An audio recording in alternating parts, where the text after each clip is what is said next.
বেলডাঙ্গায় যে কথা মুখ্যমন্ত্রী বলেছেন, উনি গিয়ে একবার ভারত সেবাশ্রমের অফিসে যান। 30% হিন্দুকে কেটে ভাগীরথীর জলে ভাসিয়ে দেবো, তারপরে মুখ্যমন্ত্রী চুপ করে থাকেন, তাহলে দাঙ্গা লাগানোর অনুপ্রেরণাটা কোথা থেকে আসে? পশ্চিমবঙ্গে এই মুহূর্তে দাঙ্গার সঙ্গে যদি কেউ জড়িত থাকে, সে হচ্ছে তৃণমূল কংগ্রেস। আর তৃণমূল কংগ্রেসের অবস্থান সম্পূর্ণ ভিন্ন, যে জিততে হবে। তার জন্য রোহিঙ্গাদের নিতে হবে, বাংলাদেশি জিহাদিদের নিতে হবে, যে মানুষ স্বর্গে চলে গেছে তাকে ওপর থেকে টেনে নামিয়ে ঢুকিয়ে দিতে হবে, চলবে। এবং সর্বোপরি আমাদের মুখ্যমন্ত্রী শ্রীমতী মমতা বন্দ্যোপাধ্যায় 2005 সালের অগস্ট মাসে একগুচ্ছ কাগজ স্পিকারের টেবিলে ছুঁড়ে দিয়ে বলেন, চোখের জল ফেলে তিনি প্রতিবাদ করে পার্লামেন্ট থেকে বেরিয়ে আসেন, বলেছিলেন আর কোনোদিন ঢুকবো না। মানে এসআইআর এর ঘটনার প্রতিবাদ করতে গিয়ে গান্ধীজির মূর্তি পর্যন্ত ভেঙে দেওয়া হয়েছে। যারা দিনের পর দিন গান্ধী হত্যা নিয়ে বিভিন্ন ধরনের প্রশ্ন তোলেন, সেই সরস্বতীর বরপুত্ররা কালকে গান্ধীজির মূর্তি ভেঙে দিয়েছে।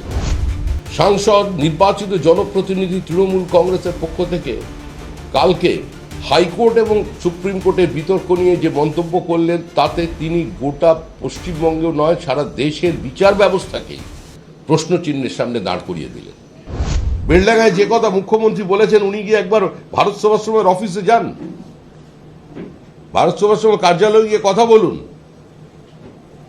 বেলডাঙ্গার হিন্দুদের যদি কেউ সুরক্ষা দিয়ে থাকে, তার নাম হচ্ছে ভারত সেবাশ্রম সংঘ। কতদিন পর্যন্ত, কত বছর ধরে, কত দশক ধরে বেলডাঙ্গায় দুর্গা প্রতিমা ভিন্ন রাস্তা দিয়ে নিয়ে গিয়ে বিসর্জন করতে হয়। সেখানে হিন্দু মুসলমানকে কেউ যদি প্রোটেকশন দিয়ে থাকে, সেটা ভারত সেবাশ্রম সংঘ। ওখানে হিন্দুরা দাঙ্গা লাগিয়েছে। এরা একজন মুখ্যমন্ত্রী সরাসরি বিবৃতি দিচ্ছেন। এসআইআর কি কোনো হিন্দুর জন্য হচ্ছে নাকি কোনো মুসলমানের জন্য হচ্ছে? ভারতবর্ষ ধর্মশালা নয়। এখানে বাংলাদেশ থেকে এসে এখানে কেউ ভোটার লিস্টে তার নাম ঢোকাতে পারে না। মুখ্যমন্ত্রী বলেছেন যে তিনি মুখ্যমন্ত্রী হিসেবে নয়, তিনি ওখানে গিয়েছিলেন তৃণমূল কংগ্রেসের চেয়ারপারসন হিসেবে।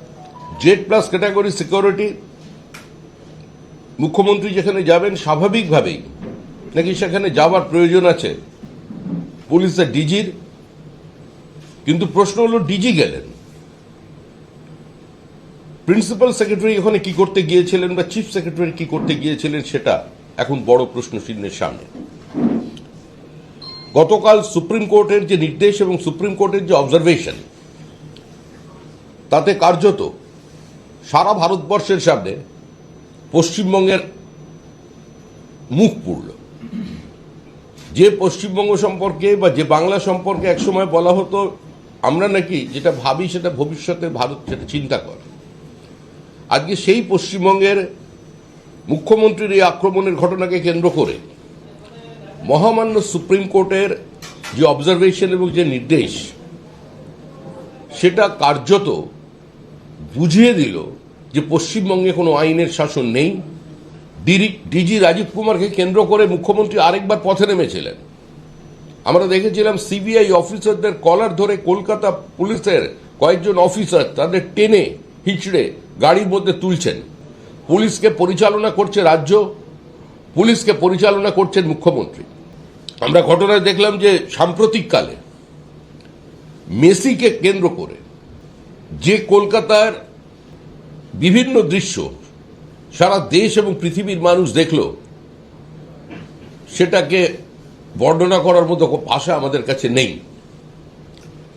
একদিকে স্টেডিয়ামে দাঁড়িয়ে সরকারের বিরুদ্ধে তরুণ প্রজন্ম চোর চোর বলে চিৎকার করছে। 11,000 টাকা দামের টিকিট, 20,000 টাকা দিয়ে লোক ব্ল্যাকে টিকিট কিনেছে। সিকিম, ভুটান, গুজরাট, মহারাষ্ট্র, প্রত্যেক জায়গার উৎসাহী মানুষ এসেছেন মেসিকে একবার দেখবার জন্য। মেসিকে দেখতে এসে তারা টুসিকে ডেকে চলে গেল। কিন্তু দুর্ভাগ্যের বিষয়, যারা 100 টাকার বোতলের জল খেলো, 200 টাকা বোতলের জল খেলো, 100 টাকা দিয়ে ওয়েফার্সের চিপস কিনলো, তাদের পরিণতি কি হল? যারা প্রতিবাদ করেছে সে সময় উচ্চশিক্ষিত কয়েকজন ছেলে মেয়েকে গ্রেপ্তার করে ফেলা হল। কিন্তু যারা এই দুর্নীতি করেছিল তাদের সম্পর্কে রাজ্য পুলিশের ডিজি বলেছিলেন প্রেস কনফারেন্স করে, রাজীব কুমার, যে এই টাকা এদের ফেরত দিয়ে দেওয়া উচিত। তিনি বলেছিলেন উচিত, তার জন্য হয়তো বঙ্গবাসী তার কাছে কৃতজ্ঞ, অন্তত উনি বলেছিলেন। কারণ এর বাইরে কিছু টাকা ফেরত দেওয়া হবে, এই অঙ্গীকার বা এই প্রতিশ্রুতি রাজ্য পুলিশের ডিজি দিতে পারেন না। আজকে পরিকল্পিতভাবে তৃণমূলের নেতৃবৃন্দের হস্তক্ষেপের কারণে, তাদের সীমাহীন লোভ বা লুঠের কারণে আজকে ওই স্টেডিয়ামে যা অবস্থা তৈরি হয়েছিল, যুব ভারতী ক্রীড়াঙ্গনে যেভাবে ক্ষতিগ্রস্ত হলো, সে তার জন্য তো দায়ী তৃণমূল কংগ্রেস। যখন সুপ্রিম কোর্ট জানিয়ে দিয়েছে যে সুপ্রিম কোর্টের হস্তক্ষেপ প্রয়োজন আছে, না হলে চূড়ান্ত নৈরাজ্য তৈরি হবে, আইন শৃঙ্খলার অবনতি হবে, আজকে সেই জায়গায় দাঁড়িয়ে যে কথা বলা হয়েছে যে দুর্নীতিগ্রস্তদের পাহারাদার, এই সম্পর্ক, এই শব্দবন্ধ পর্যন্ত আজকে তাদের অবজারভেশনের মধ্যে এসেছে। কেন্দ্রীয় তদন্তকারী সংস্থা যদি তদন্ত করে, সে নিঃসন্দেহে কোনো রাজনৈতিক দলের কার্যক্রমে, কোনো রাজনৈতিক দলের কার্যকলাপে হস্তক্ষেপ করবে না, করতে পারে না। কোনো রাজনৈতিক দল পরিচালনা করতে গেলে তার নির্দিষ্ট কিছু তথ্য থাকে, তার নথি থাকে, সেটাকে বাজেয়াপ্ত করবার অধিকার বা সেটার উপরে নজরদারি করবার অধিকার কোনো কেন্দ্রীয় তদন্তকারী সংস্থা নেই, কোনো সংস্থারই নেই। আজকে একটা তদন্তকারী সংস্থা যারা তদন্ত করছিল দুর্নীতির একটি প্রক্রিয়ার বিরুদ্ধে, সেখানে হস্তক্ষেপ যেভাবে আরেকটি প্রশাসন করছে, এই কেন্দ্র রাজ্য সংঘাতের একটা নতুন সংস্কৃতি। এতদিন পর্যন্ত আমরা বামপন্থীদের আমলে দেখেছি, জ্যোতিবাবুকে বলতে শুনেছি যে সেখানে যুক্তরাষ্ট্রীয় কাঠামো নিয়ে তারা বিবৃতি দিতেন। বলা হতো কেন্দ্রের হাত থেকে ক্ষমতা, কেন্দ্র রাজ্যের হাত থেকে ক্ষমতা কাটতে কাটতে রাজ্যগুলোকে কার্যত মিউনিসিপ্যালিটি বানিয়ে দেওয়া হয়েছে। এই রাজনীতিও আমাদের দেশে চলেছে, বিতর্ক হয়েছে।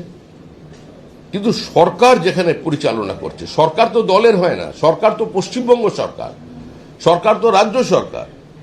রাজ্য কেন্দ্রের বিরুদ্ধে এ ধরনের যুদ্ধ ঘোষণা এবং কার্যত যদি এটা চলতে থাকে, তো আগামী দিনে পুলিশ যেখানে যাবে, মানুষ সেখানে আক্রমণ করবে। তো সারা এ তো ছড়িয়ে পড়বে দাবানলের মধ্যে চারিদিকে।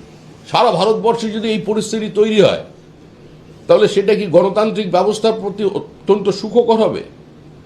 সাংসদ, নির্বাচিত জনপ্রতিনিধি তৃণমূল কংগ্রেসের পক্ষ থেকে কালকে হাইকোর্ট এবং সুপ্রিম কোর্টের বিতর্ক নিয়ে যে মন্তব্য করলেন, তাতে তিনি গোটা পশ্চিমবঙ্গেও নয়, সারা দেশের বিচার ব্যবস্থাকেই প্রশ্নচিহ্নের সামনে দাঁড় করিয়ে দিলেন। সেটা তিনি সরাসরি বলে দিলেন, মানে সুপ্রিম কোর্টের বিশ্বাসযোগ্যতা নিয়ে প্রশ্ন তুলে দিলেন গতকালকে। তাহলে আমাদের এখানে কোন সাংবিধানিক ব্যবস্থার মধ্যে আমরা বসবাস করছি, যেখানে কার্যত গণতান্ত্রিক ব্যবস্থাকে ভেঙে গুঁড়িয়ে দেওয়া হয়েছে, মানুষের ছোট ছোট প্রতিবাদগুলোকে পর্যন্ত বাজেয়াপ্ত করা হয়েছে, যে কোনো আন্দোলনকে রক্তাক্ত ক্ষতবিক্ষত করা হয়েছে, যেখানে সংবাদ মাধ্যম আক্রান্ত, যেখানে বিচার ব্যবস্থা, বিচারপতিরা আক্রান্ত, যেখানে প্রত্যেকটি প্রতিবাদ কার্যত আক্রান্ত, যেখানে রাষ্ট্রপতির প্রতিনিধি রাজ্যপাল, তিনি ভাষা সন্ত্রাসের শিকার, তিনিও এক ধরনের আক্রান্ত, যেখানে সাধারণ মানুষ নির্বাচনে, পঞ্চায়েত নির্বাচনে, মিউনিসিপ্যালিটি কর্পোরেশনে ভোট দিতে গেলে আক্রমণের শিকার হয়। মানে এসআইআর এর ঘটনার প্রতিবাদ করতে গিয়ে গান্ধীজির মূর্তি পর্যন্ত ভেঙে দেওয়া হয়েছে। যারা দিনের পর দিন গান্ধী হত্যা নিয়ে বিভিন্ন ধরনের প্রশ্ন তোলেন, সেই সরস্বতীর বরপুত্ররা কালকে গান্ধীজির মূর্তি ভেঙে দিয়েছে। এবং সর্বোপরি আমাদের মুখ্যমন্ত্রী শ্রীমতী মমতা বন্দ্যোপাধ্যায় 2005 সালের অগস্ট মাসে এক গুচ্ছ কাগজ স্পিকারের টেবিলে ছুঁড়ে দিয়ে বলেন যে পশ্চিমবঙ্গে সিপিআইএম বাংলাদেশি অনুপ্রবেশকারীদের ভোটার তালিকায় নাম ঢুকিয়েছে, সর্বনাশ করছে দেশের। চোখের জল ফেলে তিনি প্রতিবাদ করে পার্লামেন্ট থেকে বেরিয়ে আসেন, বলেছিলেন আর কোনোদিন ঢুকবো না। আর তৃণমূল কংগ্রেসের অবস্থান সম্পূর্ণ ভিন্ন, যে জিততে হবে, তার জন্য রোহিঙ্গাদের নিতে হবে, বাংলাদেশি জিহাদিদের নিতে হবে, যে মানুষ স্বর্গে চলে গেছে তাকে ওপর থেকে টেনে নামিয়ে ঢুকিয়ে দিতে হবে। চলবে এগুলো। পশ্চিমবঙ্গে এই মুহূর্তে দাঙ্গার সঙ্গে যদি কেউ জড়িত থাকে, সে হচ্ছে তৃণমূল কংগ্রেস। যে দলের বিধায়ক বলে প্রকাশ্যে যে আমি 70% আছি বলে 30% হিন্দুকে কেটে ভাগীরথীর জলে ভাসিয়ে দেবো, তারপরে মুখ্যমন্ত্রী চুপ করে থাকেন, তাহলে দাঙ্গা লাগানোর অনুপ্রেরণাটা কোথা থেকে আসছে? মুখ্যমন্ত্রী নিজে যখন ঈদ উল ফিতরের মঞ্চে দাঁড়িয়ে বলেন বিজেপি ইজ প্র্যাকটিসিং ধর্ম ইজ এ গন্ধা ধর্ম, তার অর্থ কি? জ্ঞানেশ কুমার দিল্লিতে বসে থাকলে হবে না, তিনি কলকাতায় আসুন, মুর্শিদাবাদে যান, দক্ষিণ 24 পরগনায় যান, বীরভূমে যান, কলকাতার রাজপথে হাঁটুন, এখানকার সুশীল সমাজের সঙ্গে কথা বলুন, সাধারণ মানুষের সঙ্গে কথা বলুন, মেট্রো রেলে একবার উঠে ঘুরুন। মানুষ কি বলছে, মানুষের কি দাবি, মানুষের কি কণ্ঠস্বর সেটা শুনতে হবে। আর রাজ্যপালকে শুধু রাজভবনে বসে থাকলে চলবে না। আমি জানি তার শারীরিকভাবে তার একটু সমস্যা হয়েছিল, এখন তিনি সম্পূর্ণ সুস্থ। তিনি যান, সংবিধানের তো রক্ষাকর্তা তিনি কাস্টোডিয়ান, তার নামে রাজ্য সরকার পরিচালিত হয়। তিনি একটু মুর্শিদাবাদ যান। বদলা নয় বদল চাই বলা মুখ্যমন্ত্রীর কথা মানুষ শুনতো, কিন্তু আজকে এই মুখ্যমন্ত্রীর কথা আর মানুষ শুনছে না। তৃণমূল কংগ্রেসের কোনো নেতা, কোনো মন্ত্রীর বক্তব্যের কোনো প্রতিষ্ঠা, কোনো গ্রহণযোগ্যতা, কোনো বিশ্বাসযোগ্যতা আর জনমনে নেই। তৃণমূল গৃহীত, পরীক্ষিত এবং পরিত্যক্ত। নরেন্দ্র মোদী ট্রেনের উদ্বোধন করে দিচ্ছেন, 12টা ট্রেনের। মানুষ মুখ্যমন্ত্রী, এটা মানুষ চোখে দেখতে পাবেন কালকে। আর মানুষ মুখ্যমন্ত্রীর বিবৃতিটা কানে শুনতে পাচ্ছেন। আর তারও আগে মুখ্যমন্ত্রী যখন রেলমন্ত্রী ছিলেন, তখন তার পাথরগুলোকেও মানুষ মনে করার চেষ্টা করছে। প্রস্তর যুগ তৈরি হয়েছিল তখন পশ্চিমবঙ্গে, শিলান্যাসের পর শিলান্যাস, পাথরের পর পাথর চারিদিকে বসেছিল, সেগুলো আমাদের জানি। কারণ আপনারা যে প্রশ্নটা করতে পারবেন না ওখানে, বা করলে আপনারা আক্রান্ত হবেন, সেটা আমি চাই না। করলে আপনার ক্যামেরা পার্সনের কাছ থেকে ক্যাসেট কেড়ে নেওয়া হবে, কিংবা ক্যামেরাটা ভাঙচুর হবে। বাংলা হান্টের আরও খবর দেখতে নজর রাখুন। বাংলা খবর মানেই বাংলা হান্ট।